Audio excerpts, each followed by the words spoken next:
Thank you for joining us. We're now an hour and 8 minutes into the syndicated radio transmission on this Tuesday, the 16th day of February 2010. For the rest of the hour, Michael Badnarik is our guest. He, of course, was a Libertarian candidate for the Libertarians. He has given thousands of lectures around the country. He's an author, documentary filmmaker, former GCN radio host. And a few months ago, he had a really serious heart attack while at a rally in Wisconsin trying to stop the banning of raw milk being sold.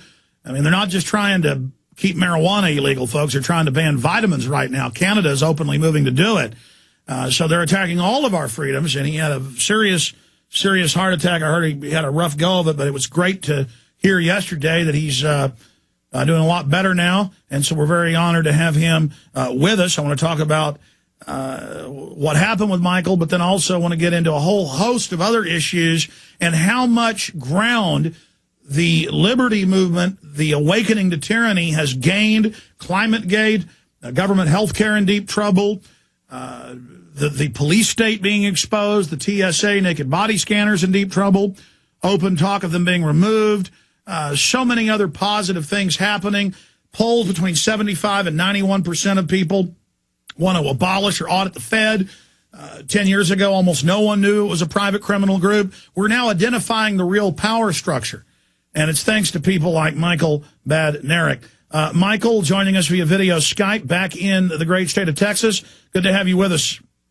Thank you so much. Don't close the casket yet. I'm still alive. Well, you look great watching you here on PrisonPlanet.tv. Michael, talk about your ordeal and everybody's prayers and the donations and everything else. Well, I was invited to Wisconsin to speak at a rally in favor of raw milk. I've been drinking raw milk for about a year and a half. It is so much better than the stuff you can buy in the store. It's also much healthier for you. And as you said in the intro, I mean, it's not just marijuana or just heroin or cocaine that the government is trying to make illegal.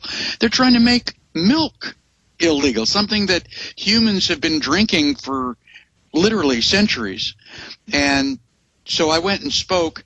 Now, most of it I don't remember. The hospital gave me a combination of drugs that they lovingly refer to as milk of amnesia. So most of the bad part I do not remember. The doctors and nurses were really surprised, however. I wasn't supposed to be able to lift a finger, and on several occasions I was sitting up in bed looking for my pants. I guess I was hoping to leave, and the doctors and nurses wanted to know what I was made out of. My friends, the people who know me well, were not surprised.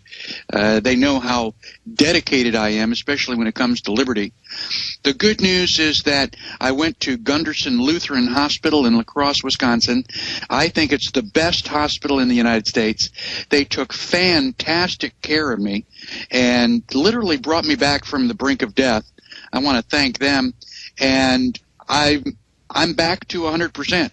My voice is good, my energy is good, and as long as I'm alive and able to breathe, you know that I'm going to be lighting the fires of liberty. And I want to thank you in particular for, letting your listeners know what was going on. My mother was touched that you would do a little presentation to tell everybody about my status. So I want to thank you. I want to thank your listeners. I am back to normal as far as I can tell.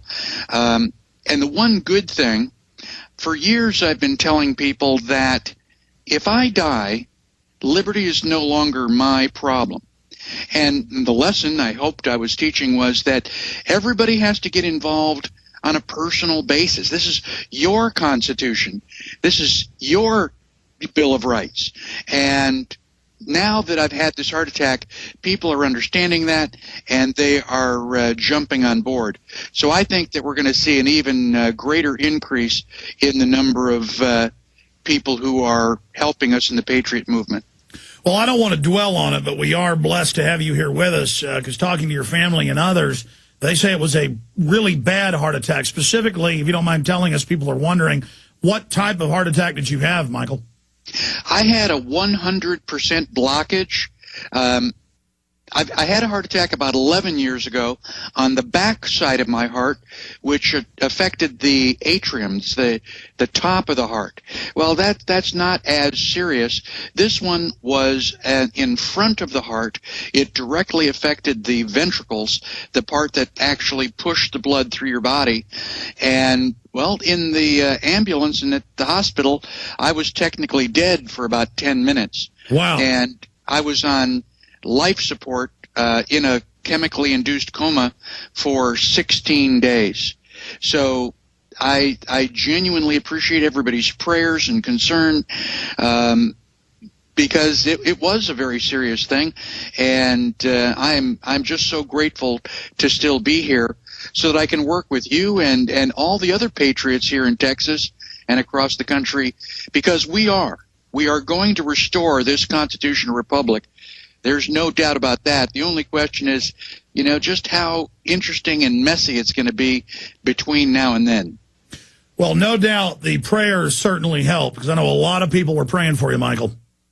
Well, my mother was thanking me personally. She said, if nothing else, I brought a lot of the people back to religion and faith because, well, I know at least two of my friends had started praying for me, said that they hadn't prayed in over a decade.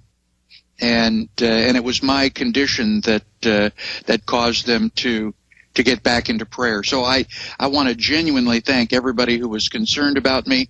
I know for a fact that helped, and I think that my stubborn attitude had a little bit to do with it too. Absolutely, but not among the living for 10 minutes. But definitely you're the same Michael Badnarik we knew, so it didn't hurt your brain too bad. A true blessing and a miracle that you're here with us today. I want to talk about a host of issues with you, and then have you back soon with us as well to cover more of the Constitution itself, that you really are an amazing promoter and teacher of. But looking at Texas, obviously the second most populous state, the second largest state geographically, all over the country, 30-plus states moving to declare 10th and 9th Amendment powers, nullifying the federal government that's been seized by offshore banks. We're in the midst of the globalist takeover. They're not denying world government anymore. Deborah Medina was gaining 5 points a week. We'll soon get polls later in the week to see if this staged Glenn Beck event. We've now talked to Medina's people. She's coming on later Sunday or Monday, one of those days.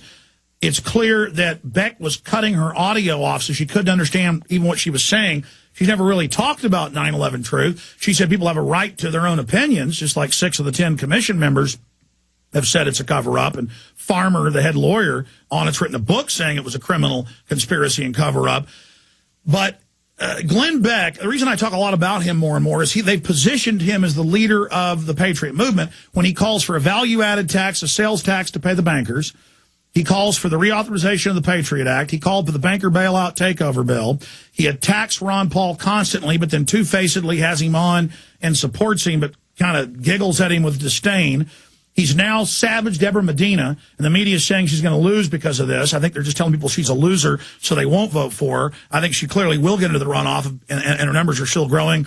A lot of this backfired. The donations have more than doubled since this happened. But specifically, how important this Deborah Medina race is, because you have a real patriot running, not just some rhino Republican in name only, like we saw in Massachusetts taking the Kennedy seat. This was a bellwether event, and we see him always at key moments showing he's a Benedict Arnold. Well, I've been saying that Glenn Beck was controlled opposition for a long time. I mean, for a long time he was saying the right things, but I said, be careful, because he's going to turn around. And as many people have finally recognized, the interview with Deborah Medina showed his true colors.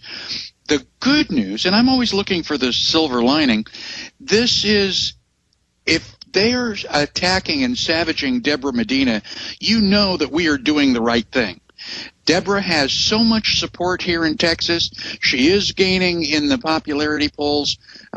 People all over Texas. I have dozens of friends who are actively working on her campaign. And We have an opportunity. We have a real opportunity here in Texas to show people the path to liberty by electing someone other than the Democrats or Republicans. And as you were talking earlier, this drive for liberty and freedom is increasing, and it's going to happen. I'm hoping that it happens in this election. I really hope that we elect Deborah as our governor, because Oklahoma is trying to elect a liberty-minded candidate, and that will be the first dominoes that will fall as we restore this public. It's very, very important. Well, let me expand on that. They tried to keep her out of the debates, but people protested and got the word out, so she got in the debate. She clearly won both of them, and they saw that she was going to win, gaining 4 to 5 points a week. She was going to end up, as of this week, overtaking Hutchinson, next week overtaking Perry, into the main election early next month. Early voting begins on Friday.